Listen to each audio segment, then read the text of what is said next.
Betsaka ny faritra ny zary mitoka-monina eto Madagasikara eto noho ny tsy fisiana fotodrafitrasa samihafa ao aminy raha tsy ilaza koatrin'ny lalana isika mampitoka-monina ny kaomina samihafa ny lalana ary tsy mampivoaka ihany koa ny vokatra misy ao aminy na dia mamokatra aza ny tanàna iray toa ny eo amin'ny Com Fiadanana ao anatin'ny distrikan'Ankazobe ohatra izy ireo izay manan-karena tokoa raha ny sehatry ny voly izay no atao indray mijery. Vary 3 taona isan-taona no mivoaka ao amin'ny Com Fiadanana ao anatin'ny distrikan'Ankazobe saingy misedra olana izy ireo amin'ny famoahana ny vokatra noho ny haratsian'ny lalana. Manampitrotraka ny haratsian'ny lalana efa ho 3 taona sy tapany izao ny fahatapahany hitetezana ao Androba ka mampikaso tanteraka ny fivezivezen'ny vokatra. Manahirana anay dia famoahana ny vokatra satria le lalana moa zany dia mba manao lalana ihany aty amin'ny atao anatin'ny Com Fiadanana ny vokon'olona.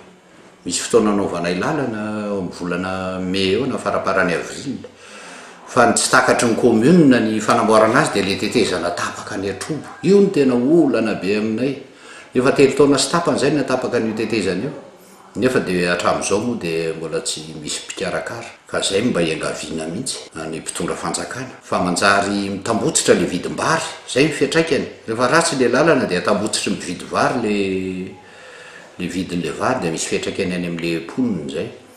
Ka iangaviana mihitsy zany mpitondra fanjakana ny fanamboarana ny tetezana io. Ny tena vokatra misy ato moa zany ankoatra ny vary dia ny mangazo, saika misy daholo ary ny omby. Be omby ato. Azo atao hoe milamina ihany koa ny fandriampahalemana tao amin'ny commune taorian'ny fametrahana ny autodéfense villageoise. Najoro le autodéfense villageoise. Mandray atanana le fandriampahalemana zany ny vokon'olona. Mandray anjara mihitsy amin'le lalan'ny fiainam-benana fanofanana n'ireo tovolahy mba hiaro an'le tanàna. Dia tato ato zay dia efa ny vitsy mba ilazako hoe mba tsy ilazako hoe tsisy mihitsy tato amin'ity renivohitra ity sy ny manodidididina. Fa dia ny lamina tanteraka mandro fahalemana ny olona. Manana fokontany folo ny commune izay mirefy 820 kilometatra toradroa ary mahatratratra any amin'ny 20 kilometatra ny commune lavitra indrindra.